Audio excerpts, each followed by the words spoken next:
Hello，小朋友，歡迎嚟到呵呵故事頻道，跟呵呵故事聽小故事學大意義。今日有個超搞笑嘅故事等緊大家，叫做沙發薯仔。故事入面有一個好懶嘅薯仔，佢成日都坐喺一張有神奇裝置嘅梳化上面唔肯喐。後嚟屋企突然停電，之後會發生咩事呢？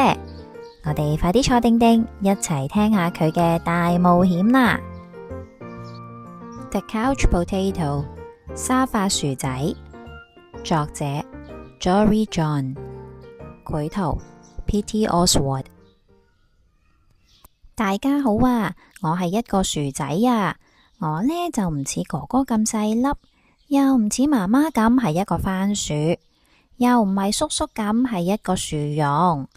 我係一個梳化薯仔呀，冇錯啊！我最鍾意就係挨喺張梳化度，我所有嘅空閒時間都係坐喺張梳化度噶。點解我唔離開張梳化？因為佢擁有所有我需要嘅嘢啊！你睇，我有個遙控，有玩具，有球拍，有耳機，有爆谷飲品拖鞋仲有呢個呢個掣會啟動一個小工具噶，可以喺我需要嘅時候俾我零食，犀唔犀利呢？我完全唔使喐噶，比起去廚房更加方便啊！如果生活中最重要嘅事情係時刻保持舒服，咁我諗我已經明白啦。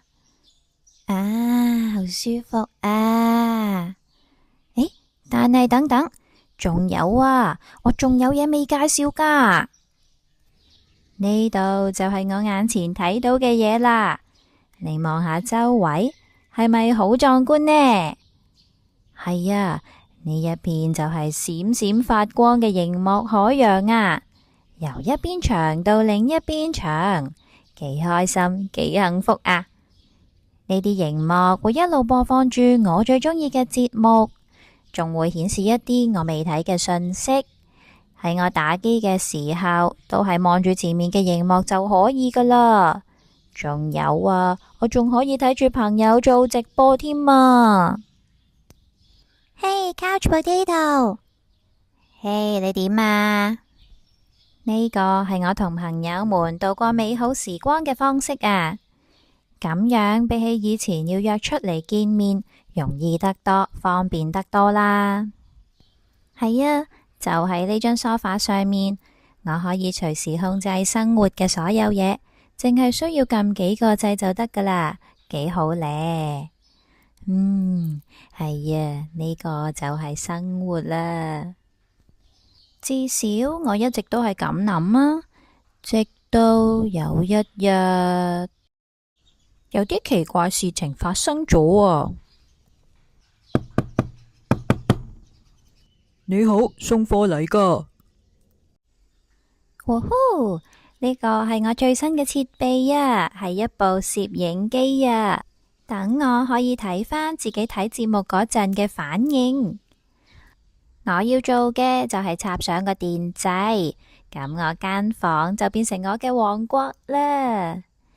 插呢度先就得啦，就得啦。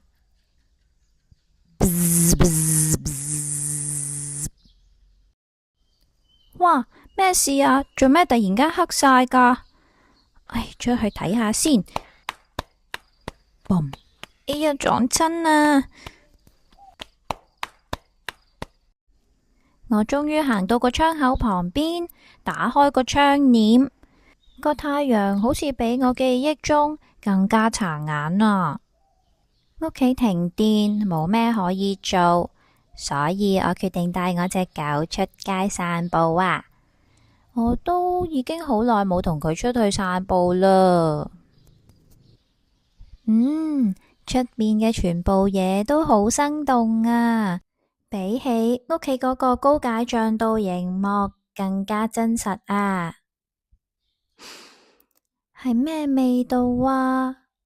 係新鮮嘅空氣啊！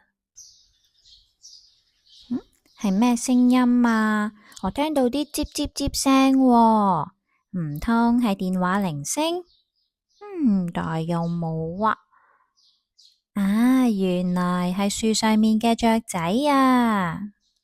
我沿住條路一路行，由一條街行到另一條街，最後我行到嚟一個有個小山坡嘅公園，上面有一棵好大嘅樹啊！佢望落嚟就好似電腦桌面嗰啲背景咁啊！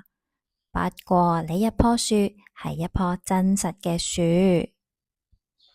我坐低挨住棵樹，雖然佢冇我張梳化咁舒服，但係坐下坐下都唔錯啊！望住呢個風景，所有我擔心嘅事情都好似消失晒咁嚕。喺呢一個安靜嘅環境，眼前呢一片咁靚嘅景色，天空、雲彩、日落，真係好舒服啊！過咗一陣，個太陽已經落山啦。當我返到屋企，已經有返電啦。我坐返喺個梳化度，撳掣刷牙同埋換衫，然後睇埋睡前故事。突然間，我發現其中一個熒幕上面有我嘅倒影，於是我就喺度諗，我之前究竟用咗幾多時間喺呢個地方度啊？就喺呢個時候，我決定我要多啲離開張梳化，所以我就同朋友出咗戶外，我哋開始踩單車、行山同埋游水，仲有玩捉迷藏。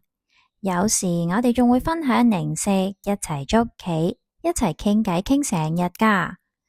仲有時我哋會一齊望住個天空，冇咩計劃㗎，就係睇下個天會發生啲乜嘢咯。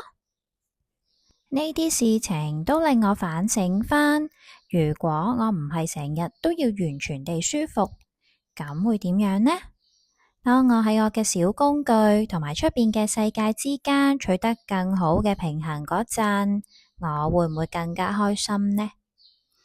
我慢慢發現，我唔單止係一個梳化薯仔，仲係一個好有趣嘅薯仔，一個聰明嘅薯仔，仲係一個善良嘅薯仔，一個令人開心嘅薯仔，同埋一個好鍾意坐喺山上面睇日落嘅薯仔啊！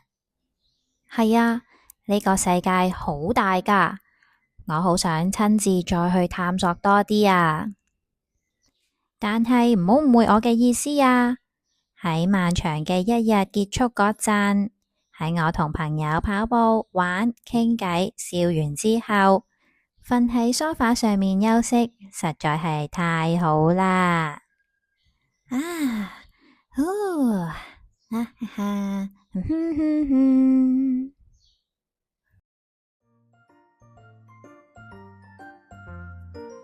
小朋友，故事講完啦，你哋有冇好似梳化薯仔咁，成日望住個電視、電話或者平板電腦呢？又有冇發覺時間耐咗，自己漸漸忽略咗身邊嘅人事物啊？不如由今日開始，嘗試將電子產品放低，用心咁感受一下爸爸媽媽嘅愛，細心咁留意一下周圍嘅事物，抬頭望下藍天白雲，你可能會同梳化薯仔一樣，有一番新嘅體會㗎。世界好大，睇更多，感受更多，你會發現更多㗎。臨走前記得訂閱呵呵故事啊！下次再帶大家睇更多唔同嘅故事啦。下次見，拜拜。